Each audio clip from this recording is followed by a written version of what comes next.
Hey guys! I'm going to do a video today that I promised in another video, my walking vlog where I walked along the shore where I live.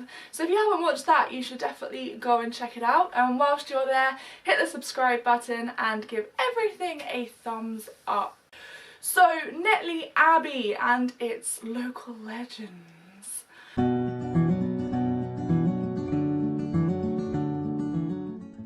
So Netley Abbey itself was built in the 13th century. It was built around 1239, 1240, that's around when it was finished, and it was built for Cistercian monks. Now Henry III did become a patron of the abbey, which meant that it became a royal monastery. It was royally acknowledged, and that did kind of help its prestige, but all in all, Netley Abbey was actually quite a poor abbey monastery, and that was because it didn't really have a lot of farmland. The area around it isn't very agricultural, and all in all they kind of relied on passing trade from the sea.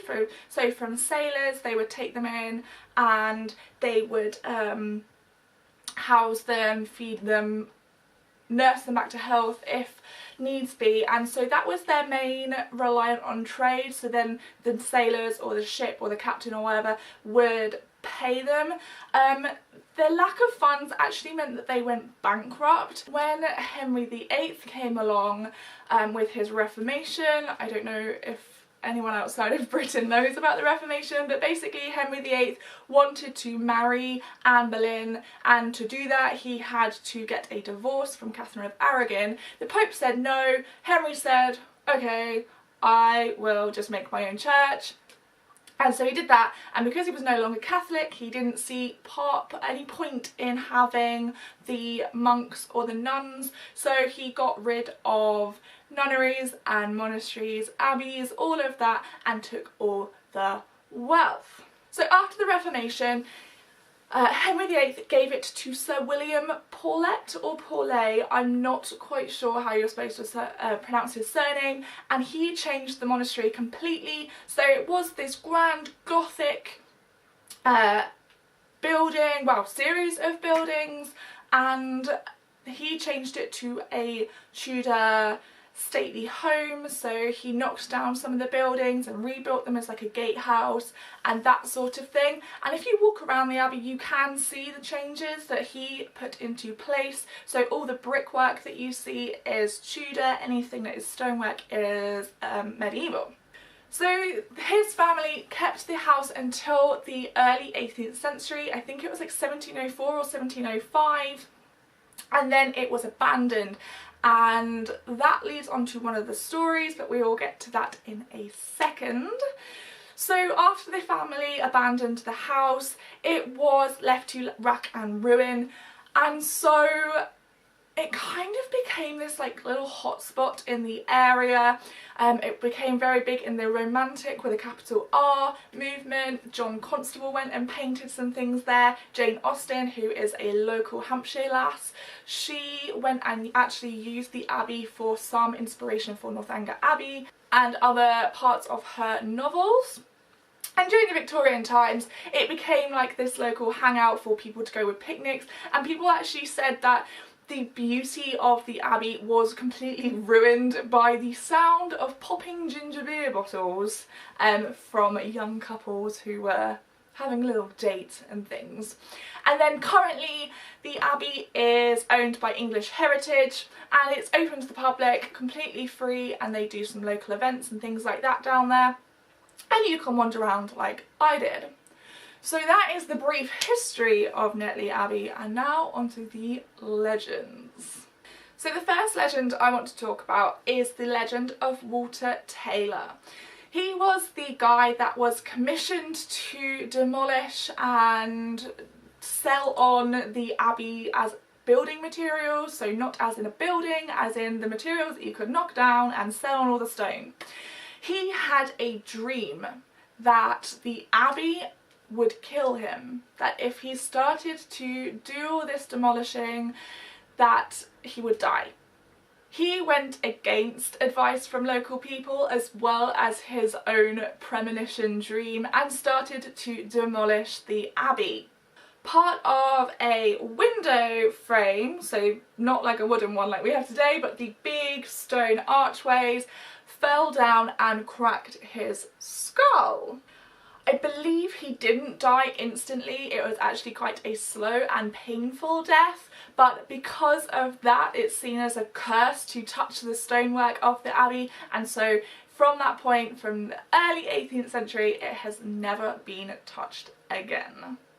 So the second legend is the legend that actually I knew from my childhood. When I was a kid, I was actually in Young Archaeologists Club. I can never get that out. We will call it YAC from now on. And we went there for our summer picnic and we heard this ghost story about the legend of Blind Peter. So when Henry VIII sent his men to destroy and get rid of the monks from the monastery, he also took all the treasure and the gold and the books and all of that thing, anything that could be sold, Henry VIII wanted for himself. So the abbot, the main guy in charge at the abbey, did not want to lose the treasure to the crown. The abbot decided to hide the treasure in supposed tunnels that are underneath the abbey. I think I have some footage of these tunnels. What you'll see is a stream, and apparently there are tunnels leading off of there to all over Netley, as in the village itself. The abbot put the treasure down there supposedly and left a monk called Blind Peter down there to look after the treasure and guard it literally with his life. Now supposedly Blind Peter, or the ghost of Blind Peter, is still down there. Later on in the history of the abbey, during its romantic time, so the 18th, 19th century, explorers went down there. Now I think they were archaeologists, but we don't really call them archaeologists anymore. Antiquarians went down there to see if they could find the treasure of Netley Abbey. The explorer went down and he had literally the fright of his life, and he came up and he couldn't speak, and apparently he literally had a heart attack and died. This is the legend. I don't know if it's just a spooky scary story to put people off exploring the dangerous tunnels, or if this is true. Now the third and final legend I have is one that I think pretty much every single abbey, castle, haunted building in the UK has, and that is the legend of a walled up nun or a walled up woman. Now I don't really believe this, and apparently it's just sort of been added on to add a bit of scariness to it, that a nun was found having an affair with a monk, and so rather than just splitting them up, obviously it's against their vows, they walled her up. There's been absolutely no evidence of this happening, and like I said, every haunted place in the UK seems to have this story, so I don't really believe that one. But Blind Peter, I don't know. We were told it.